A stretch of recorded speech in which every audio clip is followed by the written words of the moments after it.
तो एक ही बात बताई गुरुदेव ने, ये वक्त भी निकल जाएगा। इस बात को याद रखना सदा, ये वक्त भी निकल जाएगा। इतना याद आते ही तुम्हारा अभिमान तुरंत चूर हो जाएगा। यदि आज हम संपन्नता में हैं, सुख में हैं, चैन में हैं, आराम में हैं, धन की कमी नहीं है, तो हमें भूलना नहीं चाहिए। उस धन के प्रभाव में आकर अपने संतों का, गुरुजनों का, अपने बड़ों का, अपने बुजुर्गों का अपमान मत कर देना, नहीं तो तुम्हारी संपत्ति टिकेगी नहीं, वो फिर उसी रास्ते से चली जाएगी। क्योंकि हमारे घर समृद्धि, हमारे घर संपन्नता गुरुजनों की कृपा से आती है, आशीर्वाद से आती है। इसलिए धन संपत्ति पाकर के अपने गुरुजनों को भूल नहीं जाना चाहिए। हमने देखा है ऐसे बहुत से लोग जीवन में आए नहीं कि जब दुखी थे तो तब तो सिवाय गुरु जी की और कुछ नहीं दिखता, लेकिन आज जब सब समय ठीक हो गया तो उन्हें याद भी नहीं है काहे के गुरु जी, कौन से गुरु जी, कहाँ के, हम नहीं जानते। हाँ जी, और आप लोगों को बताऊं, मैंने पिछले कुछ समय से दीक्षा देना बंद कर दिया है। हाँ, अब मैं किसी को मंत्र नहीं देता। क्यों? क्योंकि लोग न तो पूजा करते हैं ना ही भजन करते हैं। और रही बात श्रद्धा की, तो भैया वो तो हमने इस कोरोना काल के 2.5 साल में सबको देख लिया कि किसकी कितनी श्रद्धा थी और कितना मानने वाले लोग थे। हाँ जी, इस कोरोना के 2.5 वर्ष में बहुत अच्छे से इस दुनिया को मैंने समझा, मैंने बहुत अच्छे से जाना। आदरणीय सज्जनों, मेरी माताओं बहनों, यहाँ हमारे कुछ ज्यादा प्रिय लोगों का ऐसा कहना है कि यहाँ के जो लोग हैं वो यदि जुड़ेंगे तो बदल जाएंगे, और आपके जीवन को बदलना ये मेरे जीवन का लक्ष्य है, ये मेरे जीवन का उद्देश्य है।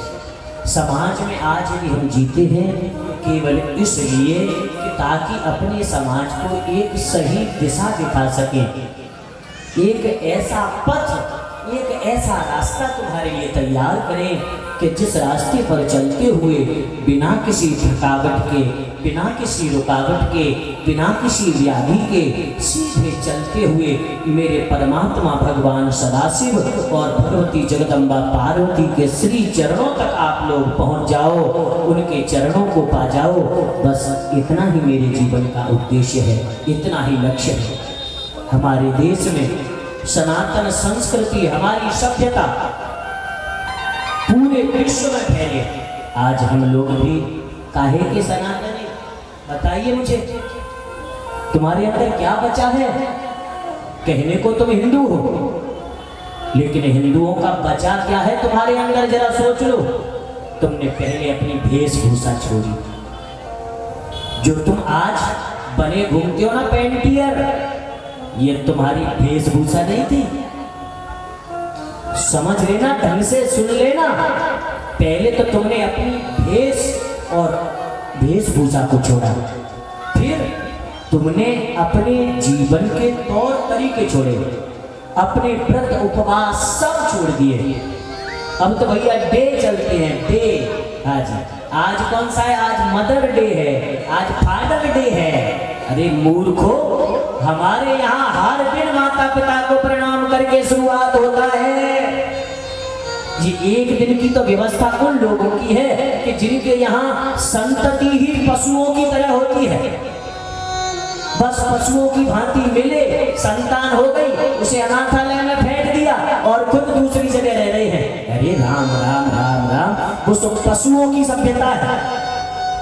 तुम तो सारे संसार के लिए एक आदर्श थे, सारे संसार के लिए एक चेतावनी थे, सारी दुनिया के लिए एक मार्गदर्शक थे।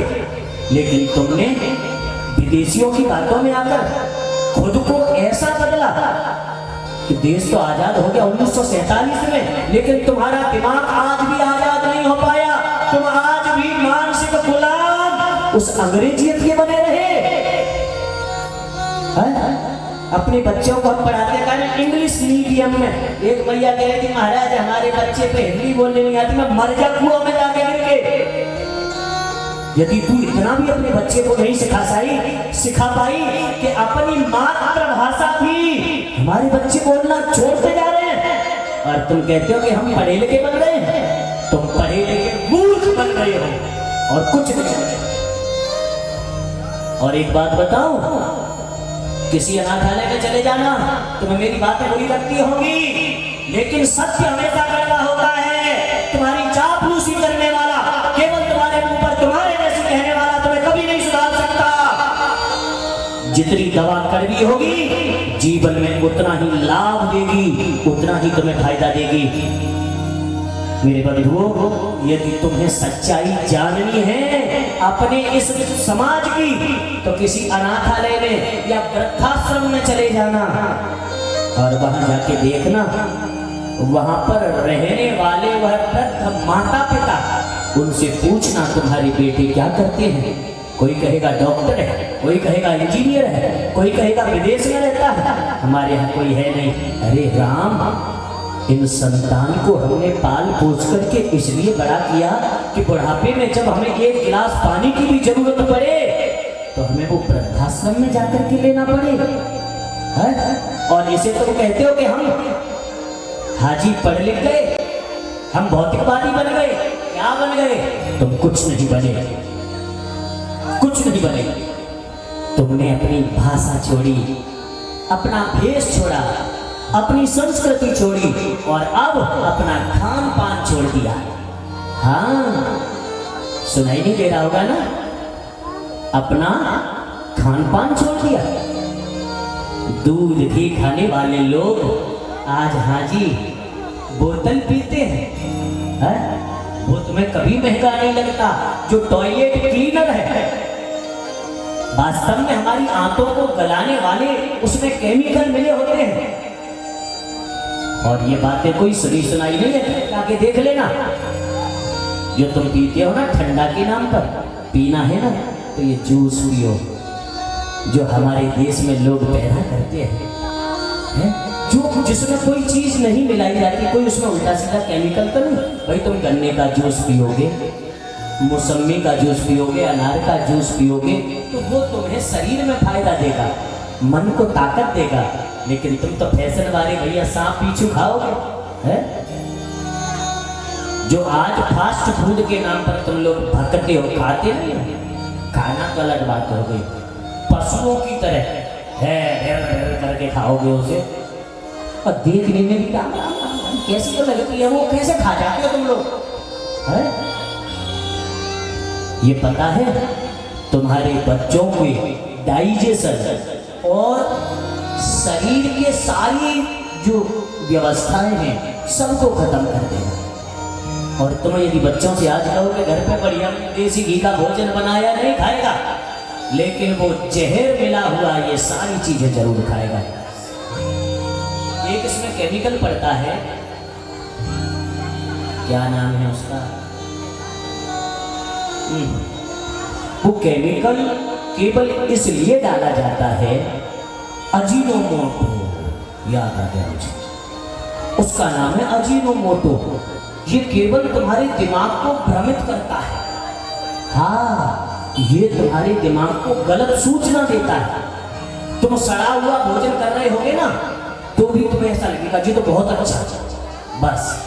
और उन चीजों को सड़ने से बचाने के लिए, तुम्हें ज्यादा देर तक खिलाने के लिए ऐसे हानिकारक केमिकल्स मिलाए जाते हैं जो केवल और केवल नुकसान ही करते हैं।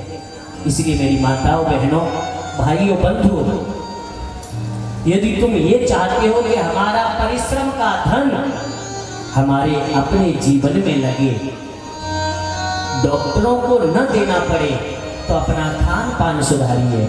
क्योंकि जैसा खाओ अन्न वैसा होवे मन। जैसा अन्न खाओगे वैसा मन होगा। मेरे प्रभु प्रेमी सज्जनों, अन्न का बहुत बड़ा प्रभाव हमारे जीवन पर पड़ता है। एक महात्मा जी थे, तुम्हें बता रहा हूं, किसी व्यक्ति के यहाँ भोजन करने गए। जब भोजन करने पहुंचे, बड़े प्रेम से उस धनी व्यक्ति ने भोजन कराया। भोजन के पश्चात दोपहर का समय हो रहा था। सेठ ने कहा, महाराज जी आप यहीं विश्राम कर लीजिए। तो अपने कक्ष में विश्राम के लिए अपने बिस्तर पर सुला दिया। लेटे हुए थे महात्मा जी, लेकिन उन्हें नींद नहीं आ रही है। कभी इधर करवट बदले, कभी उधर करवट बदले। उन्हें लगा पता नहीं ऐसी क्या बात है कि जो मुझे नींद नहीं आ रही है। तो जो चादर बिछी थी ना बिस्तर पर, उस चादर को उन्होंने ऐसे करके खींचा। जब चादर हटाई तो देखा कि उस बिस्तर के नीचे नोट ही नोट लगे हुए हैं। आज महात्मा जी ने सोचा, अरे इतने नोट, इसमें से थोड़े से अपनी थैली में डाल ले तो किसी को क्या पता चलेगा। और ऐसा कह करके उन्होंने 2-3 गड्ढे लेकर के अपने झोली में डाले। विदा होकर के अपनी कुटिया पर पहुंचे। दूसरे दिन नित्य क्रिया से निवृत्त होकर के संध्या बंदन कर रहे थे कि तभी उन्हें याद आया, अरे मैंने कल क्या किया, मैंने उस व्यक्ति के घर से चोरी करी। अरे हम तो किसी का दान भी नहीं लेते, चोरी करने का विचार मेरे मन में क्यों आया। तो उन्होंने गांव के लोगों से पता किया कि भैया इन सज्जन का कर्म क्या है, ये क्या करते हैं। तो वो दिखाने के लिए तो इनका काम बहुत अच्छा है, लेकिन आगे बढ़ने का जो इनका काम है ना, वो रिश्वत का है। हाँ जी, ये घूस लेकर के काम करते कराते हैं।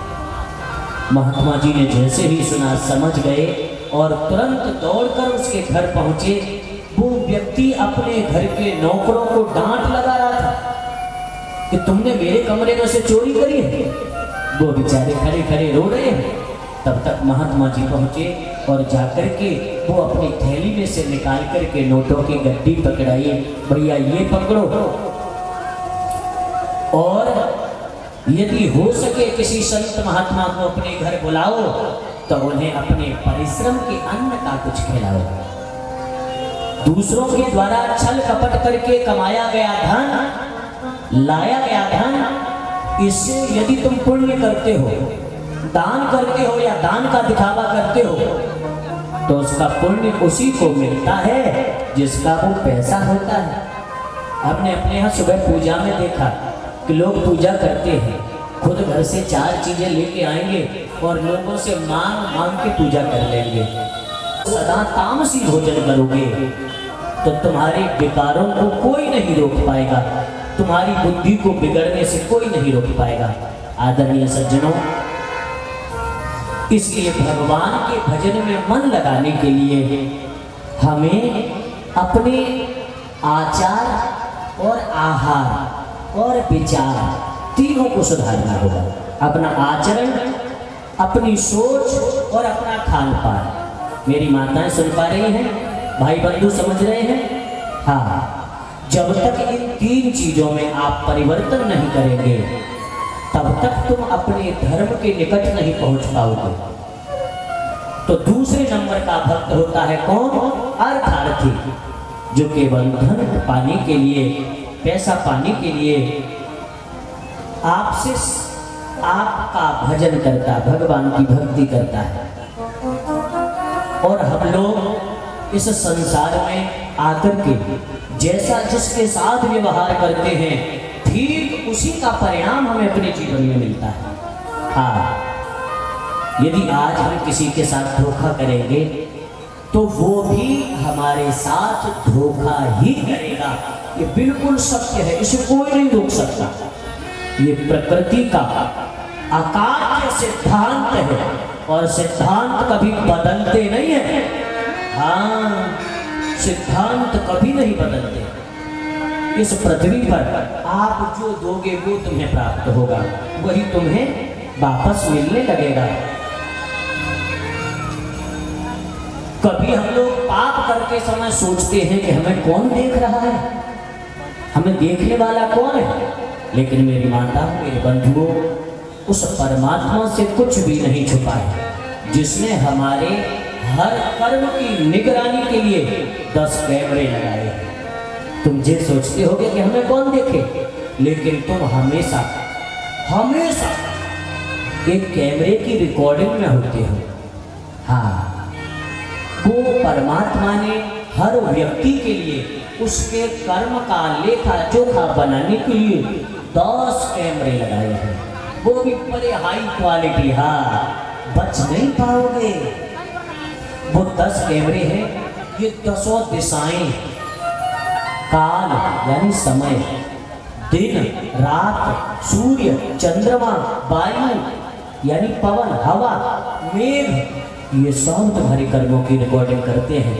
जब इस मानव देह को पाकर हम लोग जैसे कर्म करते हैं, उन कर्मों का लेखा जोखा इकट्ठा होता रहता है। जैसे आजकल आप लोगों ने सुना होगा कि एक नैनो चिप होती है, छोटी सी, बिल्कुल पता भी नहीं चलती है, लेकिन उसमें बहुत सारी चीजें संग्रहित होती हैं। ठीक इसी प्रकार जब यह हमारा 5 भौतिक शरीर छूटता है, तब हमें अपने कर्मों का फल भोगने के लिए एक सूक्ष्म देह मिलता है। सूक्ष्म देह इतना बड़ा यानी अंगूठे के बराबर होता है, और वह सूक्ष्म देह यमलोक से आने वाले यमदूतों के साथ आता है, वही लोग लेके आते हैं। जब इस शरीर से, ये 5 भौतिक है, 5 चीजों से बना है। कौन कौन सी? क्षिति जल पावक गगन समीरा, क्षिति जल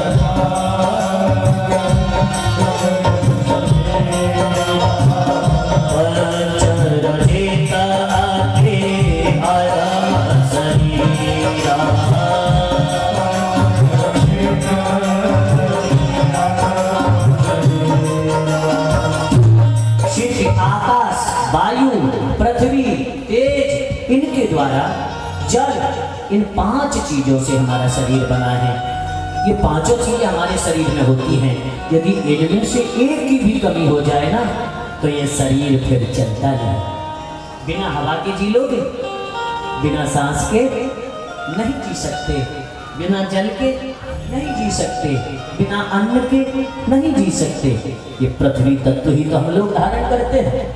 तो मेरी माताओं बहनों, ये 5 तत्व से ये एक शरीर मिला है, लेकिन इस शरीर की जब समाप्ति होती है, जब यह शरीर जर्जर हो जाता है, वृद्ध हो जाता है, इस लायक नहीं रहता कि उस आत्मा के भोग को भोग सके, तो तब यह शरीर छूटता है।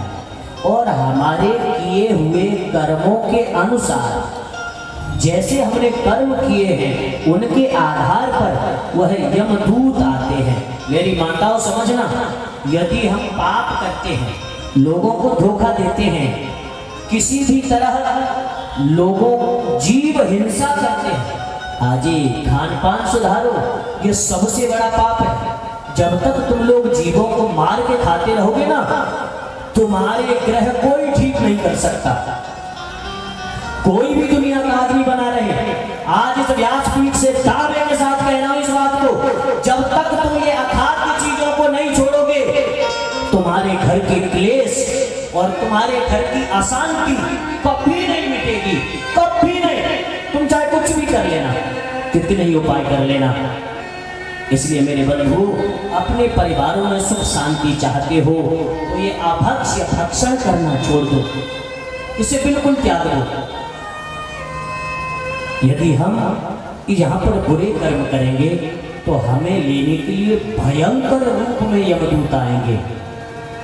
भयानक लंबे लंबे दांत होंगे, लाल लाल आंखें होंगी, हाथ में जिनके पास होगा, और तुम्हें ऐसी गर्म रेत पर, जिस रेत पर हम चने भूजते हैं ना, चने भूजने के लिए जो रेत गर्म किया जाता है, ऐसे गर्म रेत पर तुम्हें यम के दूत घसीटते हुए ले जाएंगे।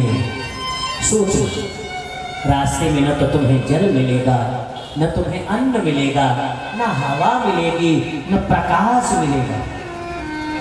जो लोग यहाँ पर अन्न दान करते हैं उन लोगों को उस रास्ते में अन्न जगह जगह मिलता है, जगह जगह बढ़िया बढ़िया पकवान पाने को मिलते हैं।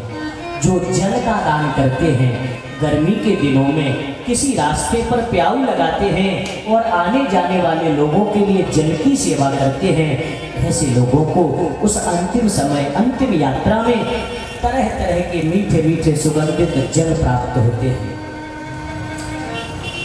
और जो लोग यहाँ पर जिन चीज़ों का जो भी दूसरों को देते हैं वही चीज़ें तुम्हें उस रास्ते पर मिलती जाती हैं। जब तुम धर्म करोगे, अच्छे कर्म करोगे, तो तुम्हें जब यमदूत लेने आएंगे तो वह उग्र रूप में नहीं आएंगे, बिल्कुल सौम्य रूप में आएंगे, मुस्कुराते हुए आएंगे, आदर सहित तुम्हारा अभिवादन करेंगे और बड़े प्रेम से तुम्हें लेकर जाएंगे। और जब हम यमलोक पहुंचेंगे तब वहां पर हमें यमराज नहीं मिलेंगे, हमें धर्मराज मिलेंगे। हाँ, यमराज भयानक रूप में मिलते हैं और धर्मराज सौम्य रूप में मिलते हैं, जो तुम्हारे पहुंचते ही अपने आसन से खड़े होकर के तुम्हारा स्वागत करके तुम्हें अंदर लेके आएंगे, सबके सामने तुम्हारे किए गए धर्म कर्म की प्रशंसा करेंगे और फिर तुम्हें तुम्हारे उस कर्म के आधार पर उस उत्तम लोक को भेज देंगे। मेरी माताओं, मेरे बंधुओं, तो इस प्रकार हमें उस अंतिम यात्रा में यदि सुख चैन सुकून चाहिए तो अपने जीवन को हमें बदलना ही होगा। मेरी माताओं बहनों, कुछ लोग ये कहते हैं अरे ऐसा कुछ नहीं होता। तो तुमने देखा है कोई कबूतर हो, कबूतर, और कबूतर के सामने बिल्ली आ जाए तो कबूतर उड़ता नहीं है, वो पता है क्या करता है, आंख बंद करके बैठ जाता है कि बिल्ली तो गई, और वो बैठे बैठे ऐसे ही सोचता रहता है बिल्ली गई, तब तक बिल्ली आई और उसे ले गई। ऐसा ही हमारे साथ होता है। यदि हम लोग अपनी इन शास्त्रीय मान्यताओं को नहीं मानेंगे तो उसका परिणाम हमारे अपने जीवन में दुख होगा। तुम किसी दूसरे का कुछ नहीं बिगाड़ पाओगे, किसी का कुछ नहीं कर सकते। यदि बनाओगे तो अपना बनाओगे और बिगाड़ोगे करके आ गया। और इस तरह वो सब लोग हमारे साथ होते हैं जिनके साथ हमने पूर्व जन्म में जैसे कर्म किए होते हैं, जैसा व्यवहार किया होता है। संतान भी 4 प्रकार की होती है। एक होती है सेवक संतान, एक होती है मित्र संतान, एक होती है भक्त संतान, और तुम्हें पता है एक होती है दुश्मन संतान। हाँ, यदि कोई व्यक्ति जिसके साथ आपने बहुत कुछ किया, वो व्यक्ति तुम्हारा सेवक बनकर के आता है, वो व्यक्ति तुम्हारा पुत्र बनकर के आएगा और खूब तुम्हारी सेवा करेगा। ऐसी सेवा करेगा कि तुम्हें उससे कहने की भी जरूरत नहीं होगी। वो होती है सेवक संतान।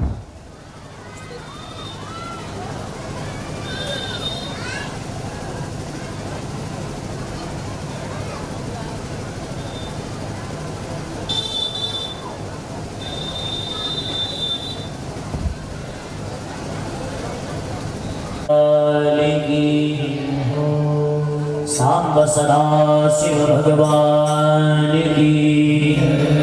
हर हर हर महादेव। तो ये होती है सेवक संतान। दूसरे नंबर पे होती है भक्त संतान। ये संतान यदि किसी को मिल जाए तो भैया वो तो फिर अपने माता पिता को श्री राम की तरह मानने वाला होता है, हमेशा अपने माता पिता के इशारे पर जीवन जीने वाला होता है। तीसरी होती है कर्जदार संतान। हाँ, एक व्यक्ति ने सच्ची घटना सुना रहा हूं जो तुम्हें, 2 कथाएं सुनाऊंगा और दोनों ही सत्य घटना सुनाऊंगा। एक घटना मैंने एक महात्मा जी से सुनी और दूसरी घटना स्वयं मुझे बताई। हाँ, इसलिए बड़े ध्यान से सुनना। और मेरी माताओं, मैंने अभी पहले कहा कि यदि हम सच्चाई से मुख मोड़ लेंगे तो सच्चाई झूठ में नहीं बदल जाएगी, बल्कि तुम्हारे अपने जीवन में कमी आ जाएगी। इसलिए हम लोगों को इन बातों को मानना पड़ेगा यदि सुखी होना चाहते हैं तो। एक व्यक्ति किसी से पैसे लिया उधार, कितने, ध्यान से सुनना, 5-6 हजार रुपए उसने लिए। कितने? 6 हजार। और वो व्यक्ति कहीं चला गया काम से, जहां से लौटकर वो नहीं आया, उसकी मृत्यु हो गई। लौटकर नहीं आया, उसकी मृत्यु हो गई। जिसने पैसे लिए थे उसने सोचा पता किसको है जो मैं अभी इन्हें वापस करूं। उसने वो पैसे नहीं लौटाए। बात आई गई हो गई। कुछ दिनों बाद उस व्यक्ति के यहाँ एक पुत्र ने जन्म लिया, बेटा हुआ। बेटा कुछ बड़ा हो गया और उसे कोई बीमारी हुई। उस बीमारी में जब उस व्यक्ति ने इलाज कराया तो 5,999 रुपए लग गए। केवल 1 रुपया बचा था और वो लड़का ठीक नहीं हुआ। अस्पताल के बाहर वो उस अपने लड़के को गोद में लिए बैठा था, तभी वहां से कोई कुछ बेचने वाला निकला। उस 1 रुपए की चीज उस लड़के ने अपने पिता से कह के ले ली कि पिताजी ये मुझे दिलवा दो। जो 1 रुपया बचा था वो 1 रुपए की चीज लेकर के वो व्यक्ति अपने पिता की गोद में बैठे बैठे कहता है, कहो सेठ जी अब तो हिसाब बराबर। बोले भैया तू क्या बोल रहा है, तू तो मेरा बेटा है। आज तक तू मुझे पिताजी कहता था, आज सेठ जी क्यों कह रहा है? तो बोला तुम मेरे सेठ जी ही हो। याद है मैंने तुम्हें 6,000 रुपए दिए थे, मेरी मृत्यु हो गई, तुमने पैसे लौटा के मेरे घर वालों को नहीं दिए, तो मुझे अपने पैसे लेने के लिए तुम्हारे घर बेटा बन के आना पड़ा। इलाज में लगा 5,999 और 1 रुपया मैंने जो अभी ले लिया। अब मेरा तुम्हारा हिसाब बराबर। चलता हूँ सेठ जी। इतना कहते ही उस लड़के के प्राण निकल गए। ये सत्य घटना है मेरी माताओं। अब दूसरी कहानी सुनाता हूँ, ये हमारी वृंदावन की है। वृंदावन में विद्यार्थी जीवन में एक आश्रम में हम लोग रहा करते थे, संत कॉलोनी में। वहां पर सामने एक आश्रम था जिसमें केवल महात्मा लोग रहते थे। ये बात है लगभग 98-99 की। तो वहां पर सामने महात्माओं का आश्रम था, बहुत सारे महात्मा रहते थे। लेकिन हमारे यहाँ क्या नियम है, क्या नियम है कि सुबह प्रातःकाल जगह जगह लोग प्रसाद बांटते हैं, चाय आदि का वितरण करते हैं, स्वल्पाहार भी बांटते हैं। दोपहर में खूब भंडारे होते हैं। तो सब महात्मा लोग प्रेम से सुबह ही निकल जाते हैं, अपने दर्शन करते जाते हैं और अपने खाते पीते दोपहर तक भंडारा और आ जाते लौट के। लेकिन उन महात्माओं में एक महात्मा जी अभी आए कुछ दिन पहले, लेकिन उनके अंदर महात्माओं जैसा कोई लक्षण नहीं था। हाँ, ये हम लोगों ने स्वयं विचार किया। मैंने कहा ये आदमी कौन है, इसका कोई लक्षण ही महात्माओं वाला नहीं है। आराम से सुबह नहा धो के बढ़िया कपड़ा पहन के बैठे रहते हैं, न किसी से बात करनी, न कोई कुछ बोलना, कोई भंडारे में भी नहीं जाना, किसी के यहाँ कुछ खाना पीना भी नहीं, किसी से कुछ लेना देना भी नहीं। तो कुछ अजीब लगा।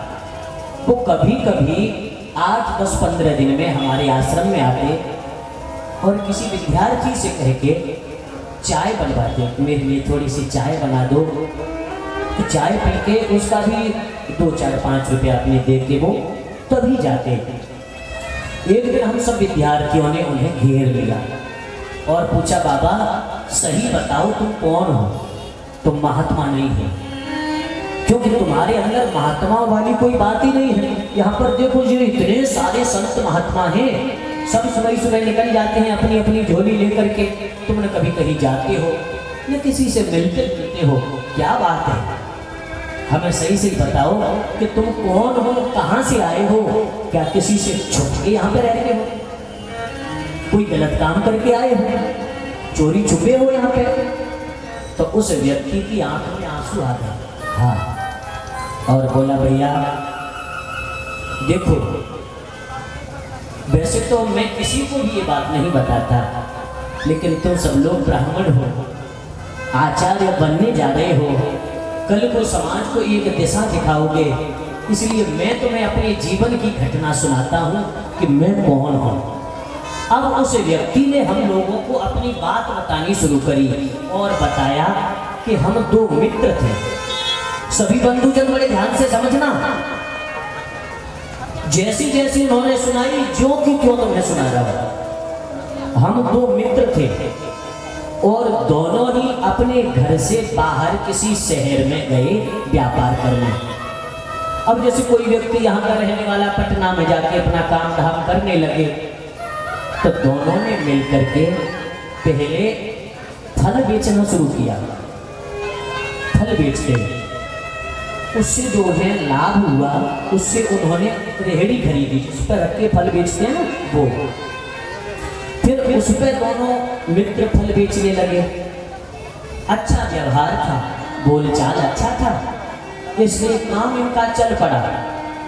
और काम चला तो ऐसा चला कि इन्होंने 2 साल में ही अपनी बाजार में एक दुकान लेकर के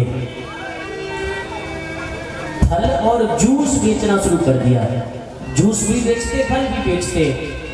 और अब इनकी दुकान इतनी अच्छी चली कि इन्होंने अपने लिए एक मकान बनाया।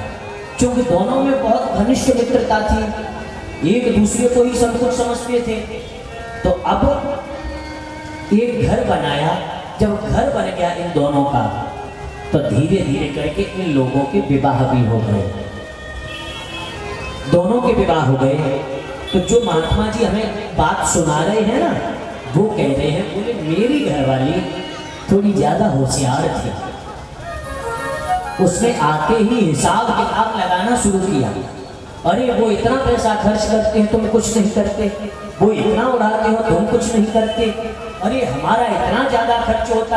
ऐसे करके धीरे धीरे करके उसने ऐसा माहौल और वातावरण घर में तैयार किया कि जो दोनों मित्र एक दूसरे की शक्ल देख के जीते थे, वो अब एक दूसरे से दूर रहने लगे, दूर दूर होने लगे। और एक दिन इन लोगों में आपस का मन मुटाव इतना बढ़ गया कि वो जो दूसरा मित्र था इनका, वो इनका मित्र, लेकिन जगा देना, इनका मित्र वह घर छोड़ करके बाजार में जो कुछ कमाया बनाया वो सब कुछ छोड़कर, माताएं ध्यान दें, सब कुछ छोड़ करके अपने गांव चला गया। और जहां से आए थे और वहां जाकर के उन दोनों पति पत्नी ने जहर खा लिया और प्राण त्याग दिए। वो दोनों मर गए। अब हम लोग भी पहुंचे, जाकर के देखा, विचार किया, अरे चलो कोई बात नहीं, अब तो हमारा हिस्सेदार ही खत्म हो गया, नहीं तो आज नहीं कल इसे हिस्सा देना पड़ता। बीमारी होने के बाद मैंने उसे अपने यहाँ हॉस्पिटल में दिखाया, नहीं ठीक हुआ, बाहर लेके गया, नहीं ठीक हुआ, तब तक ठीक नहीं हुआ जब तक इसके पास जमा पूंजी थी वो खत्म हो गई।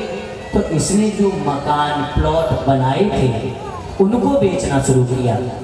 वो महात्मा जी कह रहे, बोले बेटा, फिर मैंने एक एक करके अपने प्लॉट बेचे, मकान बेचे, सब बेच दिए। आखिर में वो दुकान रह गई, जिस दुकान को हम दोनों मित्रों ने साथ मिलकर के खरीदा था। अब उस दुकान के भी बिकने का नंबर था, तो मैंने वो दुकान भी बेच दी। दुकान में एक अलमारी थी, लोहे की जो अलमारी होती है ना, वो लोहे की अलमारी रखी थी, उसको मैंने बाहर निकालवाया। दुकान के मालिक ने शटर डाल के अपना ताला लगा दिया। तभी एक कबाड़ी वाला आया और उसने वो अलमारी, लोहे की अलमारी मुझसे 970 रुपए की खरीदी। कितने की? 970 की। वही पैसे थे मेरे पास और एक भी पैसा बचा नहीं था। मैं जब पहुंचा अपने घर तो मेरी घरवाली बैठी रो रही थी और बोली कि डॉक्टर ने ये इंजेक्शन लिख के दिया है, इसे अभी लगवाना है तुरंत। मैंने देखा बेटा चारपाई पर पड़ा हुआ है, सब कुछ घर मकान तो बिक ही गया था, पुनः जैसे थे उसी स्थिति में आ गए हैं। किराए के कमरे में रहते हैं, उस किराए के कमरे में टूटी सी चारपाई पर बिल्कुल मरणासन अपने बेटे को देख करके मुझसे नहीं रहा गया। मैं रोते हुए वहां से दौड़ कर गया और जब मैंने वो इंजेक्शन खरीदा तो वो इंजेक्शन 970 रुपए का ही आया। हाँ, और जैसे ही उसको लेकर मैं आया, मैंने आकर के वो इंजेक्शन जब उसे लगवाया, उसके बाद उस बच्चे ने आंख खोली और आंख खोल करके वो बोला, और भैया अब हमारा तुम्हारा हिसाब बराबर। मैं पहले तो कुछ समझा नहीं, तो फिर उसने मेरे सिर पे हाथ रखा, क्योंकि हम दोनों पति पत्नी नीचे जमीन पर बैठे थे, चारपाई को पकड़े, बच्चे को देख के रो रहे थे। तो उसने मेरे सिर पे हाथ रखा और ऐसे सिर उठा के बोला, अब क्यों रोता है? अरे तुझे याद नहीं है कि ये मेरा ही तो हिस्सा था, सारी मेहनत तो मेरी ही थी। याद कर, मैं वही तेरा मित्र हूँ जो तेरे धोखे से परेशान आकर के अपनी जीवन लीला समाप्त कर लिया। आज मैंने अपना भाग, अपना हिस्सा तुझसे बराबर ले लिया, अब मेरा हिस्सा बराबर हो गया, चलता हूँ। और इतना कह करके तुरंत उस बच्चे के प्राण निकल गए। मैंने जैसे ये देखा महाराज, उसी क्षण मैं रोया नहीं, क्योंकि मुझे आंसू आएंगे कहां से, क्योंकि करने वाला तो मैं था, ये सब सारी स्थिति बनाने वाला मैं था। मैंने उसी क्षण अपनी उस पत्नी का त्याग कर दिया, सबको छोड़ के मैं बिना बताए उसी दिन से वृंदावन निकल आया हूँ। और यहाँ रहकर के हर पल राधा रानी से, ठाकुर जी से यही प्रार्थना करता हूँ कि मुझसे जो भी भूल हुई उसे अब इसी जन्म में प्रभु समेट लेना, आगे के जन्म के लिए मुझे फिर इन संस्कारों को न भोगना पड़े, इन कर्मों को न भोगना पड़े। मेरी माताओं, तो ऐसी संतान हमें मिलती है कि जो हमारे कर्जदार होते हैं, जो हमारी कर्जदार होगी, वो हमारा आज्ञाकारी पुत्र बनकर के आएगा, खूब परिश्रम करेगा, खूब मेहनत करेगा, खूब धन कमा करके तुम्हें देगा, और जिस दिन तुम्हारा हिसाब बराबर हो जाएगा उस दिन वो चला जाएगा। इसी तरह यदि तुम्हारे ऊपर कर्जा है और यदि तुम्हारा कर्जा है तो आकर के चुकाएगा, यदि तुम पर कर्जा है तो अपना कर्जा ले जाएगा। इसलिए ध्यान रखना मेरी माता और मेरे बंधुओं, कथा प्रेमियों, किया दूरी नहीं जाता है। जो हम आज जैसा करेंगे वही कल को मेरा भाग्य बनेगा। भगवान श्री कृष्ण ने भागवत में अपने भक्तों को समझाते हुए कहा है क्या, कर्मणा जायते जन्तुः कर्मणैव विलीयते, सुखं दुःखं भयं क्षयं कर्मणैव विपद्यते। हे बंधुओं, आदमी को जो आज सुख मिलता है अपने कर्म से, दुख मिलता है अपने कर्म से। उसमें कारण चाहे जो भी बन जाए, हेतु चाहे जो भी हो, लेकिन मूल रूप से उसके आधार हम होते हैं। हम जैसा करते हैं वैसा ही पाते हैं, वैसा ही हमें मिलता है। इसलिए यदि भविष्य सुधारना है तो वर्तमान सुधारना, वर्तमान सुधर जाएगा, भविष्य अपने आप बन जाएगा, अपने आप। भगवान से हमेशा यही प्रार्थना कीजिए, हे भोलेनाथ पिछला जीवन जैसा था बीत गया, लेकिन अब हर सांस में हो सुमिरन तेरा, यूं बीत जाए जीवन मेरा।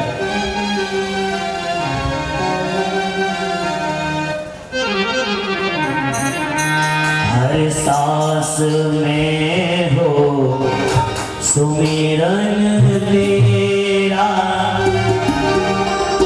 यूं बीत जाए जीवन मेरा।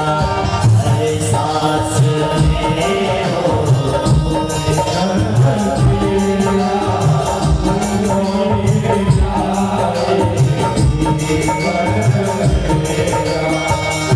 सांस में हो सुमिरन तेरा, यूं बीत जाए जीवन मेरा। हर सांस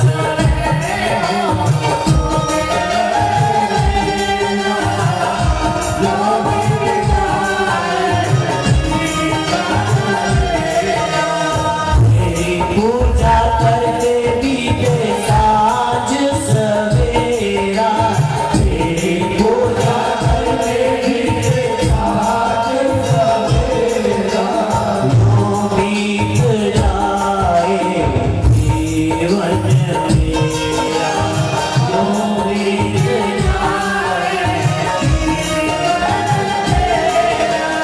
हर सांस में हो सुमिरन तेरा, यूं बीत जाए जीवन मेरा।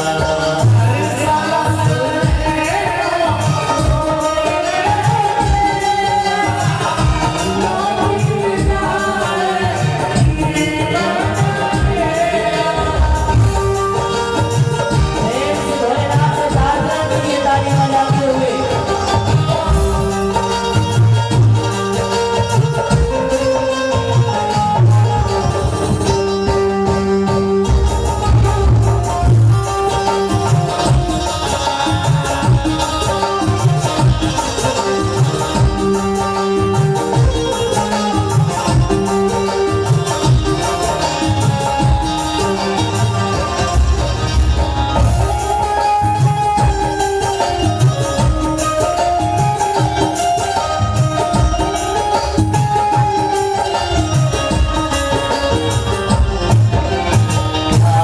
हो सत्कार एतबार भी तुम्हारा हो,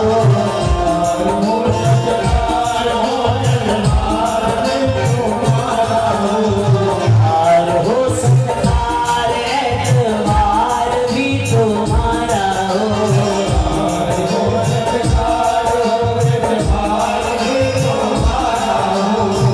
सुख भी हो सारे और याद हो इशारा हो, सुख भी हो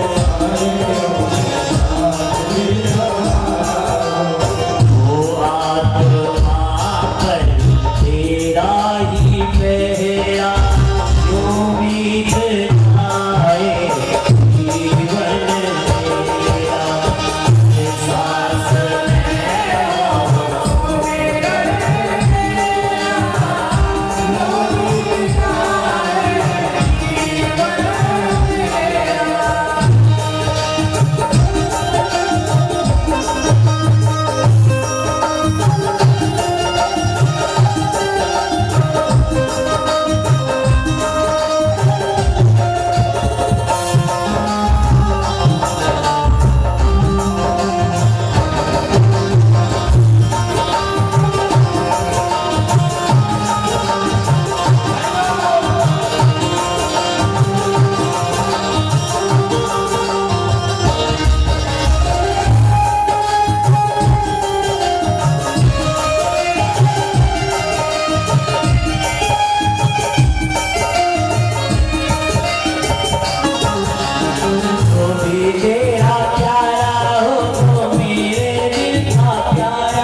तो परमात्मा से हमें यही प्रार्थना करनी है, हे भोलेनाथ, जैसा जीवन बीत गया सो बीत गया, अब आगे के जीवन में सिवाय आपके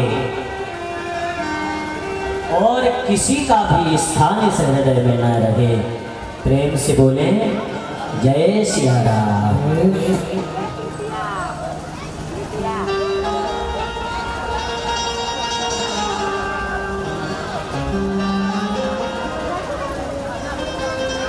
बोले वृंदावन बिहारी लाल की। श्री सूत जी महाराज कहते हैं कि हे ऋषियों, इस प्रकार जो 4 प्रकार के भक्त हैं, इनमें जो चौथे नंबर के भक्त हैं ना, प्रेमी भक्त, ये सबसे श्रेष्ठ होते हैं। इनके जीवन में भगवान से मांगना नहीं, अपितु भगवान को पाना उद्देश्य होता है।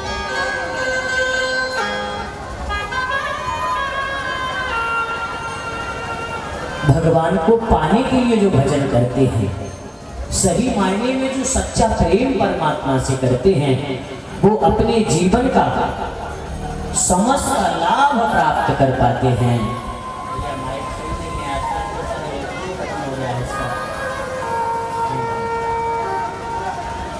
श्री राधा, श्री राधा।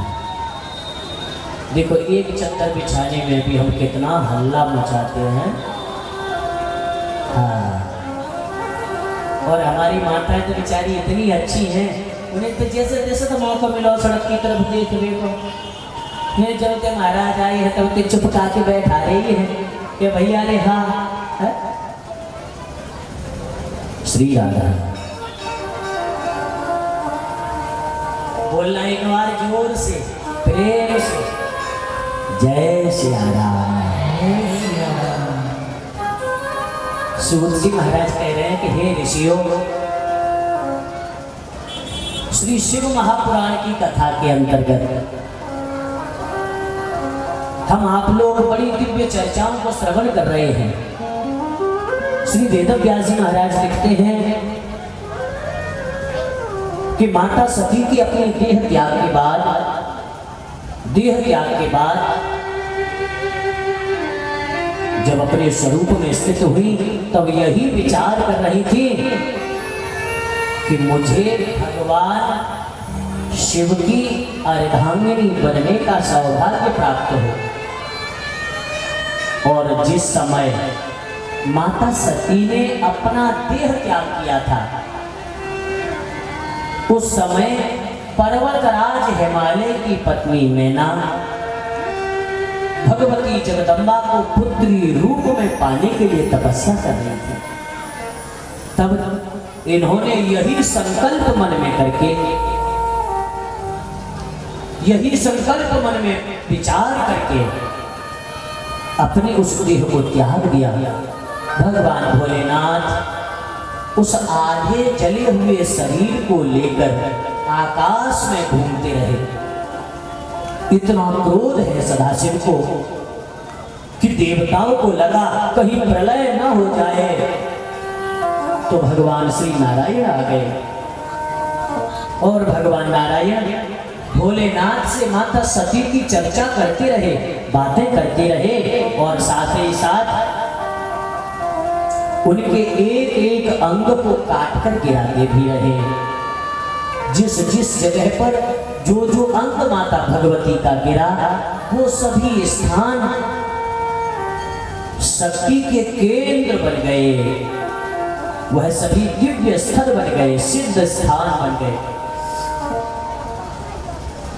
लेकिन आज श्री शिव महापुराण में पर्वतराज हिमालय के तप का बड़ा कठोर वर्णन है। श्री महाराज हिमालय का जो तप है ना, कहते हैं कि एक ग्रंथ है त्रिपुरा रहस्य। इस त्रिपुरा रहस्य में जो महाराज हिमाचल की तपस्या बताई है, बड़ी दुष्कर कठिन।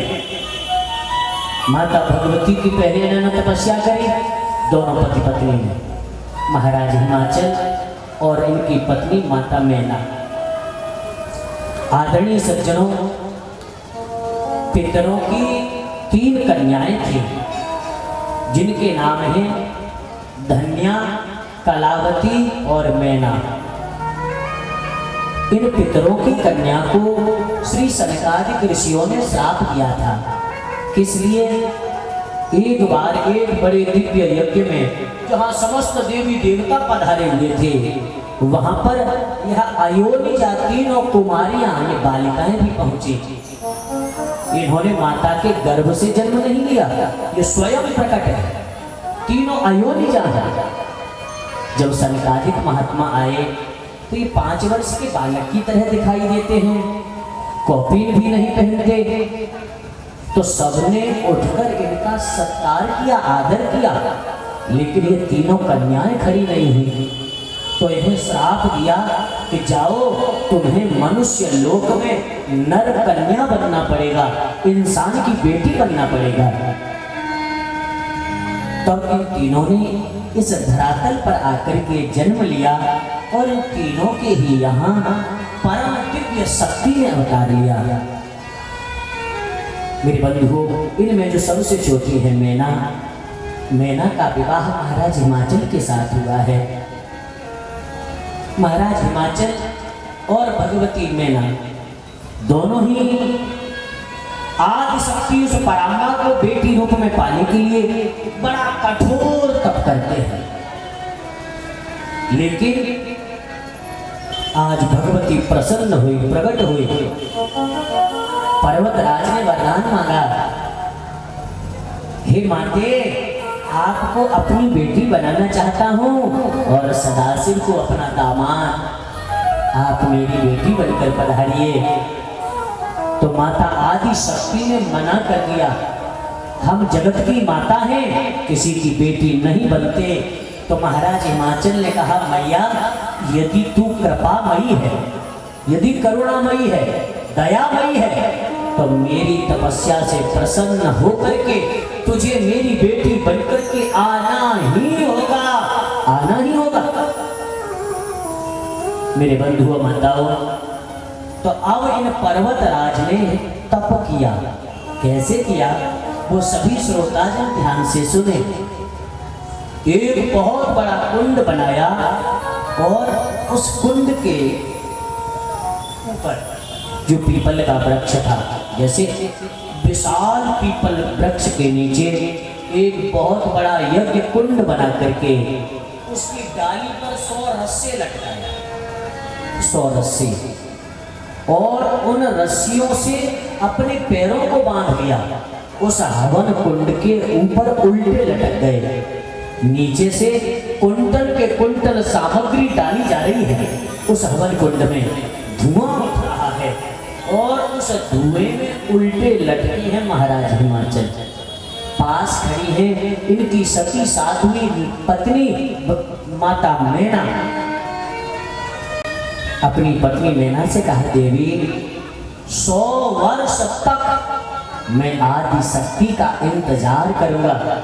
जब 1 वर्ष मेरी साधना का हो जाए तब ये रस्सी काट देना, दूसरा साल हो जाए तो दूसरी काट देना, और यदि 100 साल तक भी माता भगवती मेरे ऊपर प्रसन्न नहीं हुई तो उस अंतिम रस्सी को भी काट देना और इस हवन कुंड में ही मुझे झोंक देना। मेरा यह शरीर जल करके राख हो जाएगा, पुनः जन्म लूंगा और पुनः साधना करूंगा, अपनी बेटी भगवती को बनाऊंगा, दामाद भोलेनाथ को बनाऊंगा। इतना कह करके हे माँ, हे माँ, हे माँ कह करके इन महाराज हिमाचल ने तपस्या शुरू कर। आदरणीय कथा प्रेमियों, 1 साल हो गया, रस्सी काट दी, 2 साल हो गए, दूसरी रस्सी काट दी। इस तरह आज 99 साल हो गए हैं इनको तपस्या करते करते। आज भी माता भगवती प्रकट नहीं हुई है और 100वां साल चल रहा है। 100वें साल का आज आखिर दिन है, अंतिम दिन है। संध्या हो गई है, सूर्यास्त होने जा रहा है। महाराज हिमाचल ने अपनी पत्नी को आवाज लगाई, ओ देवी मैना आओ और आकर इस रस्सी को भी काट दो कि ताकि मेरा यह नश्वर शरीर जलकर भस्म हो जाए और मुझे पुनः दूसरा जन्म मिले। मैं माता भगवती की आराधना करता रहूंगा, तब तक करता रहूंगा जब तक मुझे बेटी बनने का वरदान भगवती नहीं दे देती। आज माता मैना का हृदय रो गया, सोचने लगी, हे मां, एक पत्नी का दुख आपके अलावा और कौन समझ सकता है। हे जगत जननी, हे सारे संसार की माता, क्या आपको अपने इन बच्चों की बिल्कुल नहीं आती? आपको हमारे ऊपर दया नहीं आती? हे जगत जननी, आज मैं अपने पति को अपने हाथों से झोंक दूं हवन में, ये दुनिया क्या कहेगी? दुनिया के लोग क्या कहेंगे कि अरे मैना, कैसा हृदय था तेरा, पत्थर जैसा, अपने हाथों से अपने पति को हवन कुंड में झोंक के आ गई। हे मां, आज मेरे धर्म की रक्षा करो, आप तो परम कृपामयी हो। इतना कह करके आंखों में आंसू भर करके जैसे ही आगे बढ़ी, महाराज हिमाचल ने आवाज लगाई, अरे देवी संकोच मत करो, ये बहुत श्रेष्ठ कर्म होगा तुम्हारा, जल्दी से जल्दी मुझे मृत्यु की गोद में सुला दो। फपकती हुई मैना आगे बढ़ी है, माता भगवती को याद करके जैसे ही खड़ग उस एक बची रस्सी पर मारने जा रही थी, तब तक जगत जननी भगवती जगदम्बा प्रकट होकर के हाथ पकड़ लिया, रुको मैना। मैना ने देखा सामने अस्त्र भुजाधारिणी भगवती जगदम्बा खड़ी है। कहा, अरे मैं कभी किसी की बेटी नहीं बनती, लेकिन तुमने बहुत दुष्कर तप किया है। तपस्या तो बहुत लोग करते हैं, लेकिन तुम्हारे जैसा कठिन तप करने वाला कोई बिरला ही होता है। इसलिए महाराज, मेरा आशीर्वाद है कि मैं तुम्हारे घर तुम्हारी बेटी बनकर आऊंगी, तुम्हारी पुत्री बनकर आऊंगी। दोनों का संकल्प, इच्छा आज पूरी हुई। और आदरणीय सज्जनों, माता मैना के यहाँ उस जगत जननी माता भगवती ने भगवान शिव की अर्धांगिनी बनने के लिए पुनः अवतार धारण किया। कहते हैं, जब ते उमा शैल गृह